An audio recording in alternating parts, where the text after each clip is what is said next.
குறுவை பயிர் செஞ்சு அது அறுவடையும் செஞ்சு விற்பனையும் செஞ்சாச்சு. அதுக்கும் பிறகு வந்து தாளடி நட்டோம். இதை வந்து தாளடிங்கிறதுக்கு பதிலாக சம்பான்னே சொல்லலாம்.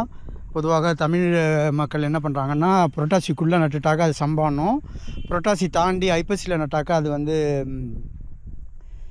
தாளடின்னு சொல்கிறாங்க. தாளடி அப்படின்னாக்கா தாள் ஏற்கனவே அடியில் இருக்கிறதுனால அது மேலவே ஓட்டி உழுவுறதுனால அது வந்து தாளடின்னு பேர். இப்போ தாளடிக்கு சம்பாவுக்கும் என்ன முக்கியமான வித்தியாசம்னா, பேர் வித்தியாசம்னு ஒன்று இருக்குது.